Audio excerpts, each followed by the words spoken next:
really excited about this series because we're calling this series Forever Changed. And throughout this series, what we're doing is we're highlighting some special people in our church who have really encountered God in an incredible way, and they've experienced a forever change. How many of you guys know when you encounter God, it's not a temporary change, it's not a sometime change, it's not a maybe change, it's a forever change. When you call upon the name of Jesus, that decision is just not within your week that you make, it's in your forever. Not only is it within your forever for the rest of your life, but it's in your forever in your eternity. So when you really encounter God in a special way, it radically changes your life forever. And we've had some people in our church that have encountered God, and they really have seen their forever change. And as we start this weekend, it just so happens that the person I get to talk about is within the church and also within the scriptures in Genesis chapter 32 is someone who's experienced a forever change themselves, and it's someone I do life with. So Pastor Diego picked all the people, and it just so happens that the person serves with me that was picked this weekend. And when I covered for Pastor, it just so happened that I got to talk to that person too. But as I introduce this thought of forever change, I want to introduce a person named Jacob, who he experienced a forever change with God one day. And really the story is many would know, or some may not, that Jacob cheated his brother, his older brother Esau, his twin brother who came out just right before him. He cheated him of his father's blessing. And his brother was hungry and starving and needed food. And Jacob said, if you give me your blessing, I'll give you some food. And Esau agreed to it. Well, now Jacob has spent some time away from his brother Esau. Actually, he spent 20 years away from his brother. And so now he's headed back home to where his brother Esau is at. And he gets word that where Esau will be meeting him, Esau has 400 men with him. So Jacob is pretty scared because last time he saw his brother, he really jacked him, and he really jacked him bad. He did him pretty dirty. And then also, he's coming with his family. And so here we introduce within the story is Jacob is pretty scared to encounter his brother. He does not know what's going to happen. Jacob doesn't have 400 men with him. So Jacob knows what the end result would be if he goes and encounters this. So he gets to a desperate place where he knows that without God's hand in his life, he will not get through what it is that he wants to get through. And for a lot of us today, we got to recognize that without God's hand in our life, we cannot get through what we know God has called us to get through. We really need a touch of God to get through the things that God is calling us to go through. And so we look at Genesis chapter 32. I'm just going to read this short passage with us as we look, and it's found in Genesis 32 verse 22. It says this: the same night he arose. This is when he found out about his brother. He took his 2 wives, his 2 female servants, and his 11 children, and crossed the ford of Jabbok. He took them and sent them across the stream and everything else that he had. And Jacob was left alone. And a man wrestled with him. Hosea actually tells us this man was God, presumably, possibly Jesus. And a man wrestled with him until the breaking of the day. When the man saw that he did not prevail against Jacob, he touched his hip socket, and Jacob's hip was put out of place and out of joints as he wrestled with him. Then he said, let me go, for the day has broken. But Jacob said, I will not go unless you bless me. And he said to him, what is your name? And he said, Jacob. Then he said, your name shall no longer be called Jacob, but Israel, for you have striven with God and with men and have prevailed. Then Jacob asked him, please tell me your name. But he said, why is it that you ask my name? And there he blessed him. So Jacob called the name of the place Peniel, saying, for I have seen God face to face, and yet my life has been delivered. The sun rose upon him as he passed Peniel, limping because of his hip. Therefore, to this day, the people of Israel do not eat the sinew of the thigh that was on the hip socket, because he touched the socket of Jacob's hip on the sinew of the thigh. So here what we happen is we have Jacob who encounters God, and he gets a forever change. Not only does he get a forever change because God blesses him there within that moment, but he gets a forever change because God also pops his hip joint out of place. And so now for the rest of his life, Jacob will limp as a sign that he wrestled with God. I talk to so many people all the time, and there's so many people that have issues with God, that have angers with God. I'm mad at God because of what happened with me at this time. I'm angry with God because of what I'm going through. But oftentimes, I'll tell them, have you ever talked to God about that? Have you ever brought your anger to God? Because people so many times think, I got to figure things out before I can go to God with how I'm feeling. I actually got to be at a place of contentness in my life. Then I could go talk to God. But it's actually the very opposite with God. God wants you to wrestle with him. God wants you to work out your thoughts and your emotions with him. God is not afraid for you to say, I'm mad at you right now. That does not give him fear or trembling. Now, if God told me he was mad at me, that would give me fear and trembling.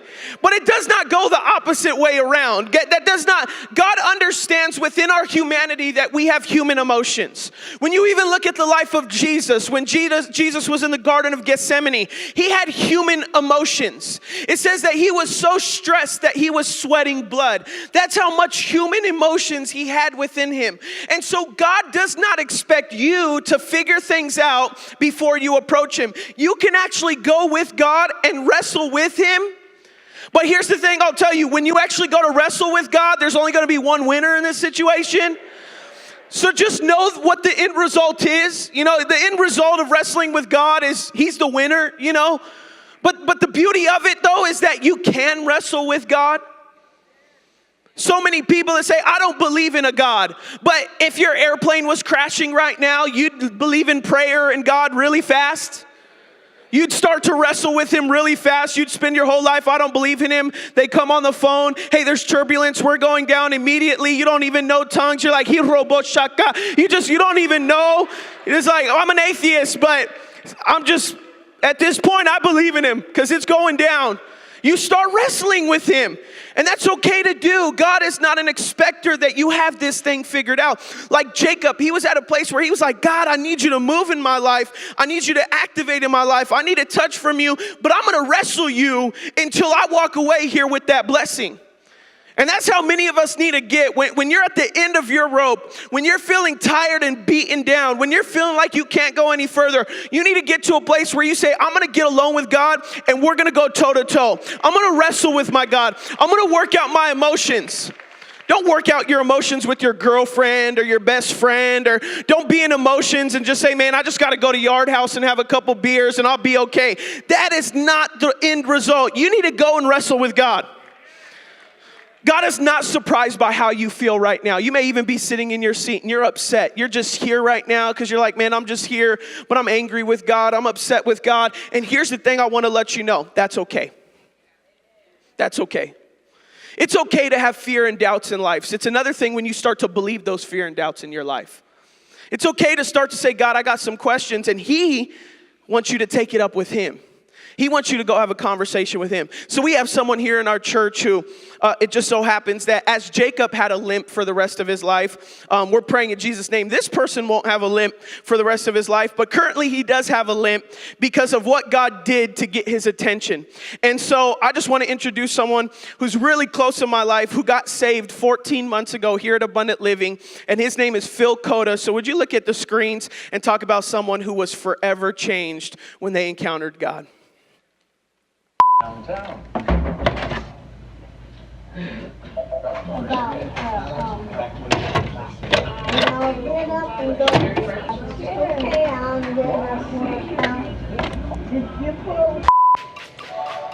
My name is Phil Cota. I was born in Glendale, California. I was raised in Moreno Valley, California. I was a member of an outlaw motorcycle club, one of the baddest in the nation. And about 2.5 years ago, I was in a motorcycle accident that I almost lost my life. My whole foot was almost detached from my leg. I was in pretty bad shape. I'm married. I have 2 kids. I was shacked up at my parents' house because of the accident. The club's trying to get me to come back, and I'm thinking about the club and not my family. So my priorities weren't right. So maybe 1.5 years later, I'm getting back on the bike prematurely. and I'm on the freeway riding with my patch and brothers, and something comes up and hits me. It broke my tibia in half. And it was at that point the club kind of turned their back on me and stopped talking to me, put me on a medical leave. I was upset at that time because these guys that I would, give my life for, basically just kicked me to the curb because I was in another accident in 2 years. So I was looking for something else. I had a full leg cast on my leg. The doctor said for 10 weeks. So I'm laying in my bed. My wife is very upset at me. My parents are upset at me. My club brothers are upset at me. That's when you go to God. When everything's bad in your life, people go to God. When there's always something happening, that's when you go to God. And I asked God a question. I said, why me? What did I do to deserve this? And he answered me clear. Never been to church before. Well, my family was Catholic, but I didn't get nothing out of it. I just went because they made me. But I've never wanted to be in church. And when I asked God, why me? What did I do to deserve this? He said, because I love you. And you gotta understand me. I'm like, love, like this, that's love? Like this has got to be the true meaning of tough love. I said, if this is love, if it's because you love me, do whatever you have to do to humble me and drop me to my knees and surrender for you. And he said, I just did. And it was clear as day. And it was at that moment I knew that I wasn't in control. I was never in control. And that I needed something else in my life. I thought it was the club, but it wasn't that. It was the love of Jesus Christ that I needed in my life. When I first came to church, February 19th, 2017, I'll never forget Pastor Diego said at the end of his sermon, come for the next 12 months as much as you can, every time the doors are open, and watch how God drastically changes your life. I answered the call. I did it. I came every day that I could. Wednesdays, Saturdays, Sundays. I joined the leadership class. I'll come Tuesdays. I would come Friday for prayer. I was just here as much as I can so that there could never be no thought of, oh, it didn't work.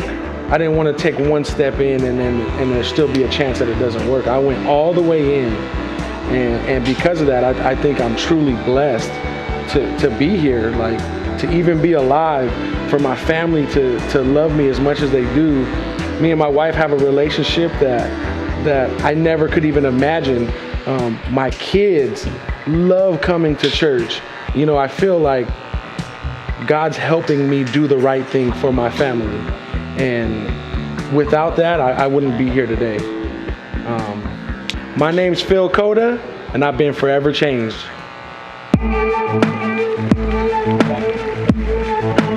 Isn't that what church is all about? Isn't that what life is all about?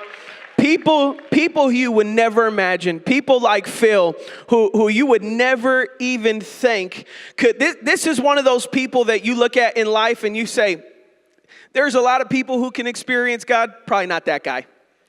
There's a lot of people that I can name that may come to church and give their life to Jesus, probably not that guy. He's that guy that you would imagine there's not going to be a change. And you know what God did? He flipped it.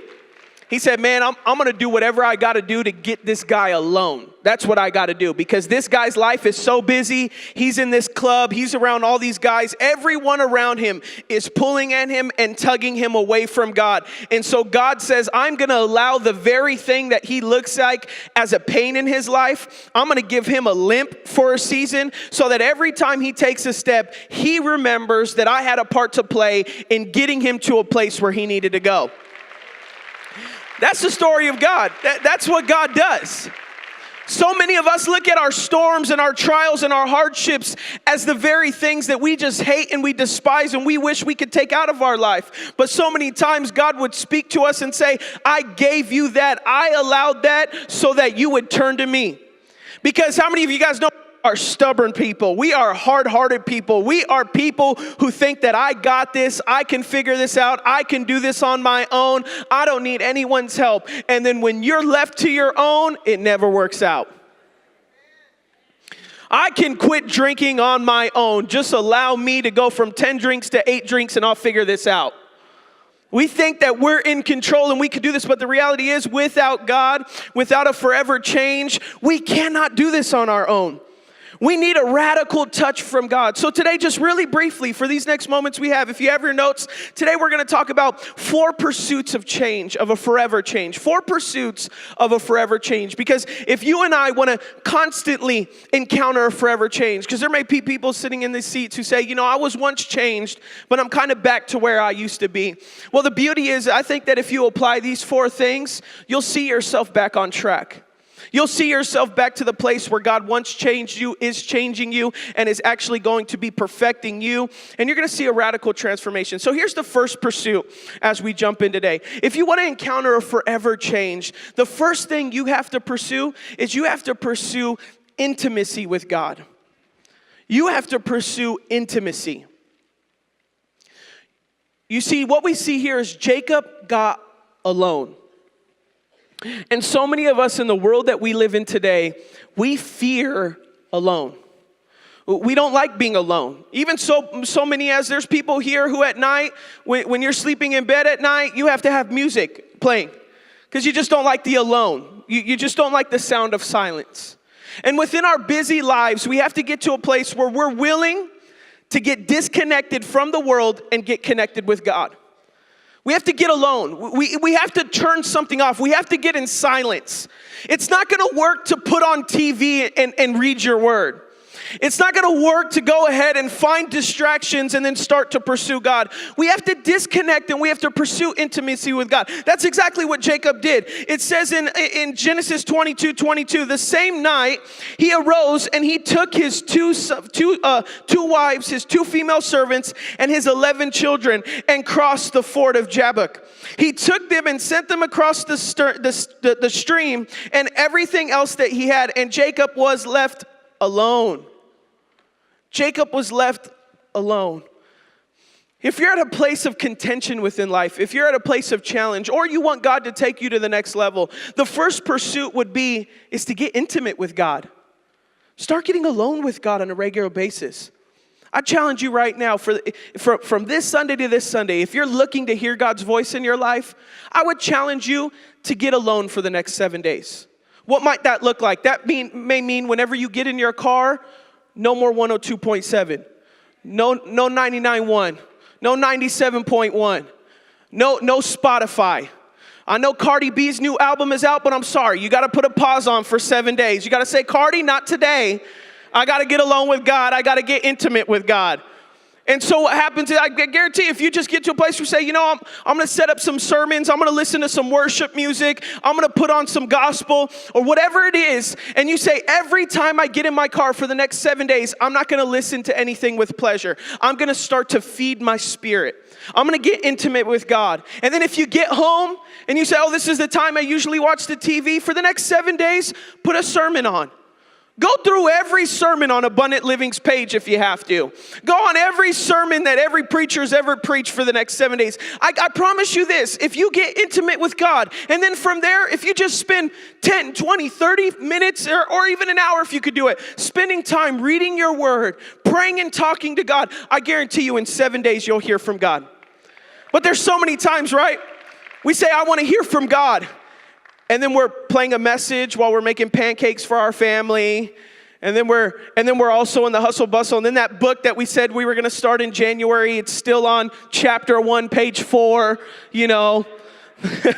that motivational book, that Christian book that we're like, I'm going to do this year. Or even your Bible, I'm going to read every day this year. And it's still on Genesis chapter 3, like you made it to chapter 3 of Genesis since January. And so you got to challenge yourself. For 7 days, I'm going to stick to this. I'm going to get intimate with God. I'm going to get some alone time with him. I promise you, because we can look at the word. That's why we have the word of God, so that we can look at the examples of our ancestors, of our forefathers, to say, this is how they did it. This is how they had a touch from God. This is how Israel created a nation for people where over 3,000 years later, it's still a nation today. Because one man decided to get alone with God. He decided to get intimate. That's what God did with Phil in his story. God said, you know what? You don't want to get alone with me? Oh, I'm going to get you alone with me. And we're going to have a conversation. You're going to spend 10 weeks. And then when you're at your lowest point, I'm going to send someone from Abundant Living that's going to invite you to church. And you're going to say, you know what? I'm at my wit's end. I'm going to try it this time. And then he tried it. On February 19, 2017, the day he came, Phil said, God got him alone. And Phil stood up during the altar call in first service. He responded to the call. And then Phil did this. He came back Sunday night for Fresh Start service. He came back for service again. And then when Phil started to experience change and transformation, you know what he did? He came on Wednesday night at 7 o'clock. And then what he did, we started seeing transformation. He started coming to Friday night prayer at 7 o'clock. He's like, you know what? This thing's working. And then he started coming Saturday night at 6 p.m. because he says, the sermon's so good, I want to double dip. And so he starts coming on Saturday, and then he comes on Sunday first service. And he's like, man, this is so good. I'm going to go to third service too. And then he heard there was a Tuesday night leadership class that you had to be enrolled in from the beginning. He came to me. He's like, I got to be in that class. I got to be in Tuesday night leadership class. So since February, Phil has been to church. This guy who you looked at, I mean, you saw the pictures, Ciroc bottles everywhere, middle fingers in your face, club life, weapons on him at all times, doing stuff that you and I could never imagine. With the most, literally, the FBI says it's the top 2 most dangerous gangs in the entire world. He's a part of this. And then this person goes from that to going to church Tuesday, Wednesday, Friday, Saturday, Sunday, and Sunday night. He said, man, this change is so good. You thought you used to be addicted to some things? He's like, man, I'm going to get addicted to church. I like this. Man, it's the best high you could ever get in your life. And so he did. It was a forever change. It was once you get intimate with God, you cannot deny the fact that God can radically change your life. Do not wait to the point where God's got to pull a Phil on you. And he's got to force you to be 10 weeks alone with him in your bed, peeing on the side of your bed for 10 weeks. Don't get to that point where God's got to get your attention that bad. That's what he needed for when he was at. But now there's this place where he's sold out. He's alone with God. So the first point is you got to pursue intimacy. But then the second point is when I pursue intimacy, next I got to pursue accountability with God. Because you can get alone with God, but you do not see change until you start allowing God to change some things in you. You got to be accountable to God. You can't just get alone with him and say, God, I'm getting alone with you because I have a Santa Claus wish list that I have for you, and I just need you to answer some things, and then once you answer those things, then I'm out. I'll no longer be intimate with you. Now, if you're going to get alone with God, that's what Jacob did. When Jacob wrestled with God, guess what God did back? He wrestled him back. And when Jacob was actually doing good at wrestling, like you had to be for Jacob, you had to be really scared to wrestle God so much that the scriptures even tell us that Jacob was doing well at it. My man must have been desperate. Like, God, I'd rather wrestle you than go with those 400 guys that are waiting for me on the other side of the stream. So I'm going to fight you right now until you bless me. And it says that God then, not only did he bless him, but he also popped his hip out of socket. He gave him a memorandum. He gave him a memory of what it was like when you wrestled with God. You see, when you and I get alone, God starts to give us memories of those moments that'll remind us that he was with us in our deepest, darkest place in life. When we get alone with God, he starts to tell us things for our life, give us visions for our life, because all of the hustle and bustle of the world is turned off. We've shut it all down, and we got alone with him.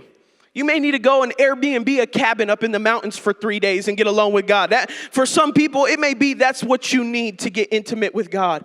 But you got to pursue accountability. So Psalms 91 verse 1 actually says this. It says in Psalm 91:1, it says, "He who dwells in the shelter of the Most High will abide in the shadow of the Almighty." So those who literally get in connection with God, get in God's shelter, will exist in his shadow. And you know what happens when you're in the shadow of God? It means that the heat and the scorches and the tribulations of life start to be covered by God standing there. I mean, I think buildings have big shadows, but I couldn't imagine the shadow of God, what that looks like. I've seen buildings stand in front of the sun before and me be able to find shade within a building in Los Angeles, but that could not even compare to what happens when God stands in front of your sun that's scorching you and give you a shadow for your life. But that's what Psalms 91:1 says. It says if you get in connection with God, if you get alone and intimate with God, if you get accountable to God, what happens is his shadow will cast on you.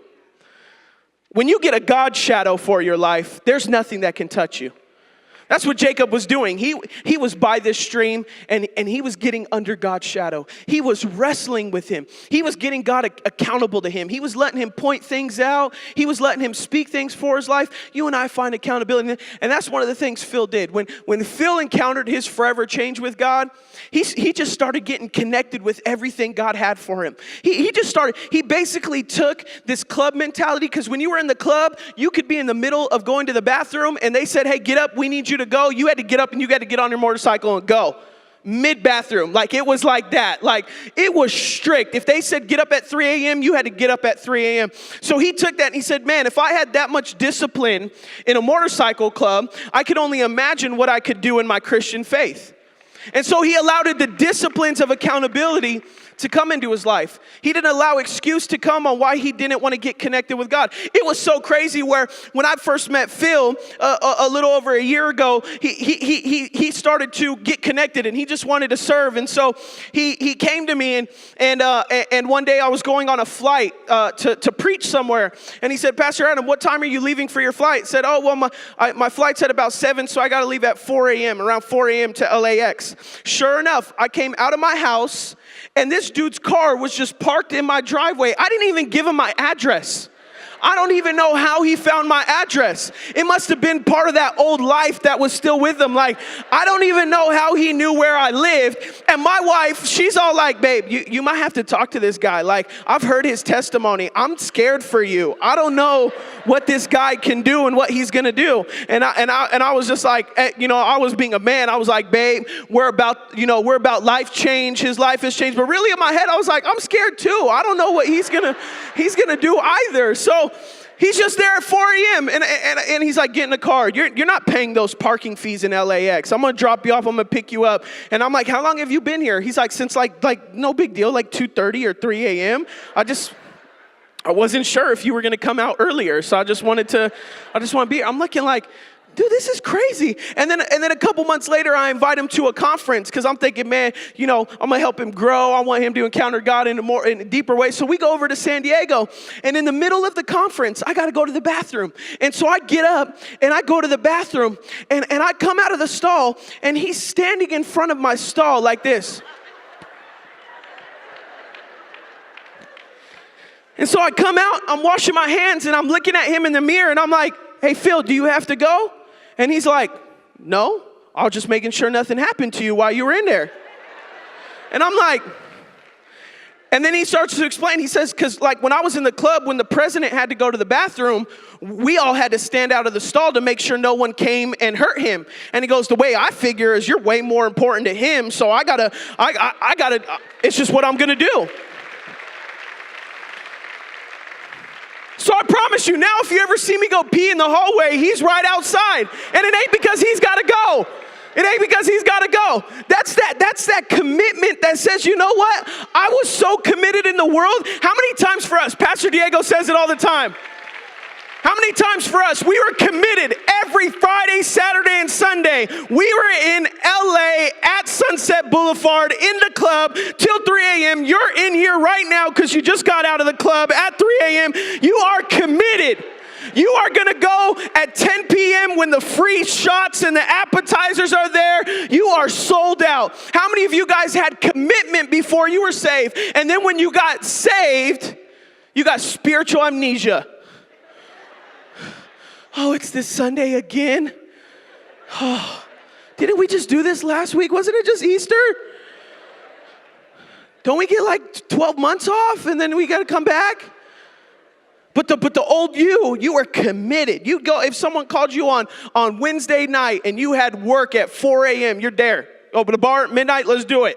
I'm down. We need to go to a party, let's do it. We had this commitment. And so when you pursue that accountability, that's what Phil did. He said, my mentality over here was sold out. The least I could do for God is I could sell out to God. I had encounters when I was out in the world. It's time I have some encounters with God. It's that forever change mentality. It's that, and I love it within Phil's story where he says, the reason why I went to every service is because if I said I was going to do this, I was going to do this.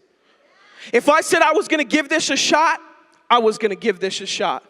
And since then, I've talked to, because I didn't know Phil prior to being saved. So when I started to get to know Phil, I just thought he was the nicest, most positive, most loving person. And his wife, when we started getting close with both of them, we'd go out, his wife would be like, no, this was not that guy.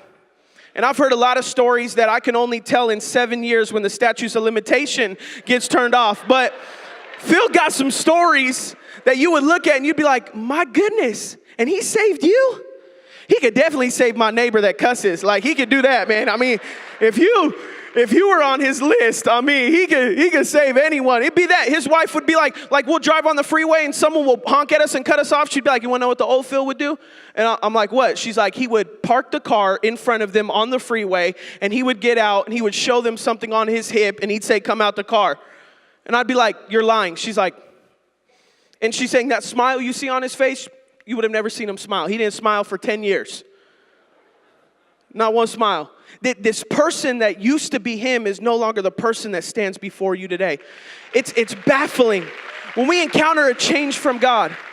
And we're just here to encourage you during this series that it can be you too. It can be your loved one that you've been thinking it can't happen to. It could be your husband that you think can't happen to. It could be your wife that you think would never happen. All of a sudden, it's just going to slap them across the face. God's going to say, if you don't want to wrestle with me, I'm going to get down. I'm going to wrestle with you.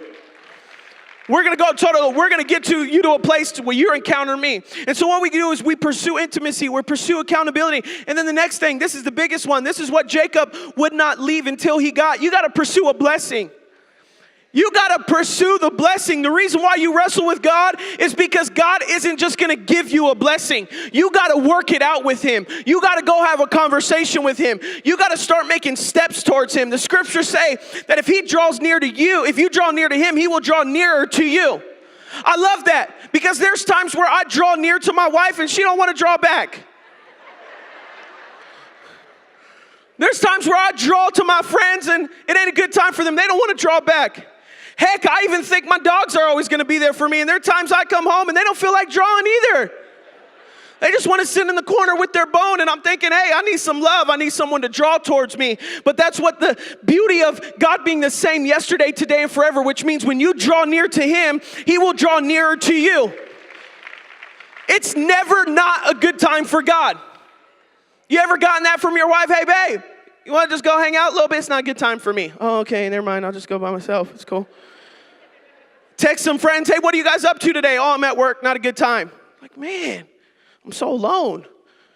And then you get alone with God, and God's like, man, it's always a good time with me. You can always get alone with me. You can always pursue a blessing from me. You can always encounter love from me, because that's what happens. Like, I met Phil the day he got saved. I've seen in just 14 months when he's committed to every service, coming and attending, I've seen his life multiply more than I've seen Christians' lives in 10 years. It's baffling. He knows more about, I've literally sat, because he goes with me everywhere now. He didn't even know what an armor bearer was. He just thought that he was just carrying my Bible because he wanted to do that. And I explained to him one time, there's this thing in the Bible called David and Jonathan. They're called armor bearers. That's what God called you to do. He's like, I haven't even read my full Bible yet. God already started to transform his life. I've had Phil with me, and we're talking with pastors, and he's schooling pastors on the way things should be done. I'm thinking, man, this is baffling. I've been speaking at churches, and I'm laying hands on people, and their ushers aren't moving, and Phil's right there behind the person. Like, let's do this. Come on, knock him down. Come on. Come on. There you go. We need a blanket over here. Can we get a blanket? She got a dress on. We need a blanket over here. Thinking, man, this guy been saved for 12 months. He got it. You just saw in the video from him, he's standing right here ushering the security last week for Easter. No one asked him to do that. He just saw that this staircase was open, and he's like, I think someone should stand in front of that staircase. I think anyone could jump on that stage. I mean, it's just this sold outness. Man, I've seen God's blessing, and what I got to do is I got to give it back to God. Because the more I give to God, the more I draw into Him, He's drawing closer to me. And so I want to get to a place where I pursue that blessing. And that's what Jacob did in Genesis chapter 22. He said, I'm not leaving this place until you bless me. And in Hebrew, that term barak, especially in this verse, the connotation isn't like a physical blessing. It's not like I'm not leaving here until you make me rich, or I'm not leaving here until you give me the thing that I'm asking for. What that word blessing means is when he says, I'm not leaving here till you bless me, what that terminology in Hebrew indicates is, I'm not leaving here until everywhere I go for the rest of my life, you have your eye on me. That's what that means. That's what that blessing. So when he says, I'm not leaving here until you bless me, what he's saying is, I'm not leaving from this place until everywhere I go, you have your eye on me. And that's the thing. God's got his eye on you. God's looking at you. He's close with you. Everywhere you go, when you get a blessing from God, it means he's with you. You want to open up a business? Get alone with God, pursue a blessing, and he'll have his eye on your business. You want him to have his eye on your marriage? Get alone with God, pursue accountability with God, and you're going to have his eye on your marriage. You want to have it in your workplace? You want to have favor within your workplace, within your school, within your job? Get alone with God, spend some time with God. He's going to have his eye on your business. You know, my barber comes to church here, and he's noticed when he gives me a really good haircut, people in the church come to me and they say, where do you get your haircut? And so for him, he likes making sure that he spends special extra care on my hair because it's like a free business card for him. And so when I first started getting my hair done by him, you know, when you get your hair done, you look in the mirror afterwards to make sure that they did it well. Well, I got to a place where he likes to make sure my hair is done so well, and he takes such special attention to it that I no longer even need to see the mirror, because I always joke with him. He'll go, hey man, you want to see the mirror? And I go, man, I know that this haircut means more to you than it even does to me. So I think I look good right now, probably. I don't even need to look in the mirror. And then we laugh and we walk away. But that's the thing with God, is you know what? God is your barber. He's taking care of you. You know what? For you to look good means more to him than it even does to you. So stop looking in the mirror every day. Say, man, God, I need you to fix my marriage a little bit. God, I need you to fix my kids a little bit. He cares about the way your marriage looks more than you do. He cares about the way your kids look more than you do. He cares more about the way your finances look more than you do. He cares more about the way your service looks than you do. He cares more about you than even you care more about you. He cares more about the hair on the head of you than even you do. He wants you to look good. He wants you to look good. He cares more about it than even you do. He wants you to change more than you want to change. He wants you to be favored more than even you want to be favored. But the question is are you willing to wrestle with him to get it? That's what you got to do. And so the last thing and we're going to close with this, is not only do you got to pursue this blessing, but you got to pursue through some things. You got to pursue through the pain of your past. You got to pursue through the doubts of your life. You got to pursue through the depressions of your life. You got to pursue through the anxiety of your life. You got to pursue through the unforgiveness in your life. You have to pursue through the hate in your life. That's what Jacob had to do. God gave him a limp on his hip, and he had to leave that place with that limp for the rest of his life to pursue through that thing. So that everyone in his community for the rest of his life would see him with that limp, and they would say, Jacob encountered God. That's why he has that limp. And so many of us, God gives us that testimony, that story, that thing that we're afraid to share with people. So many times early on when I would talk to Phil, we'd get around pastors and he'd just be like, yeah, I mean, I did some things. He would say, because I don't want them to judge me a certain way. And I said, Phil, we as pastors, man, we get excited when we meet sinners like you that you used to be. Like because we're like, oh man, what we're sharing actually is working. You know what I'm saying? It's like we get excited, so share the dirt, man, because it's hot out in these streets, man. Just tell us what you used to do, because we get excited, because we'll just be like, man, I'm going to preach harder this weekend, because again, if he could do it with you, he can do it with anybody. So I'm on fire. We want to preach the gospel Even within my own life as my friend, he goes everywhere with me because he just burns my fire. I've been saved for 10 years. So there's times where you just get tired. There's times where it's just the same old. But you get around someone who caught a vision. You get around someone who's on fire with God. It burns you brighter. It starts to reinvigorate your faith. It starts to push you harder. That's what this series is all about. It's all about encouraging those who think that they don't have the power to change, that God can change you. He can do it. And for those who have been in the game for a long time, hey, we got work to do. There's people out there who need a touch from God. There's people out there that need to encounter God. I'm going to close with this is, a couple years ago, it was about 4 years ago, you ever just seen God do something that was just weird? It was just eerie. Like, it was just the way he did it was just like, man, it's eerie. It's scary. Like, I'm afraid right now because that's way too coincidental. Like, and I had not many moments like that, but there was one time particular, about 4 years ago, I was at a restaurant. And we met two young ladies who were waitresses, and they began to ask us as we're there what me and my friend who was a pastor do for a living. We started telling them that we're pastors, and one of the girls, she kind of used to be a Christian, didn't go to church anymore, and so we began to encourage her to get connected back with God, to get encouraged by God again, start going to church again, to start encountering a relationship with Him. And as we're talking, she's starting to get like her fire's starting to burn a little bit, and then the other girl, she's just adamant. Like, she looks at me and she's like, I don't believe in God. And I'm like, well, why don't you believe in God? And she said, well, because my brother, he's in a wheelchair. He's 10 years old. He's the nicest kid in the world. And I am so mad at a God that would put him in a wheelchair. And I began to talk to her and say, you know what? God didn't put her in that wheelchair or put him in that wheelchair. And so I start to go through the dynamics of how sin entered the earth. And because of that, And if your brother catches the gospel, there's other peoples in wheelchairs that he would connect with, that he would relate to, that none of us could relate to. It's like the story of Zach, who has cerebral palsy, who he uses his message to share the gospel of Jesus. And he can reach people that I would never reach. And so we look at that and we say, man, there's situations with people in life because God would allow them to be relatable to people. He would allow them to minister to people. That's the reason why you have a story that other people may not have. Because you can talk to someone one day who's been through your same struggle and you can share that love. So I start to tell her, and also, if your brother believes in Jesus, there's going to come a day where he sees Jesus. He's not going to be on that wheelchair anymore.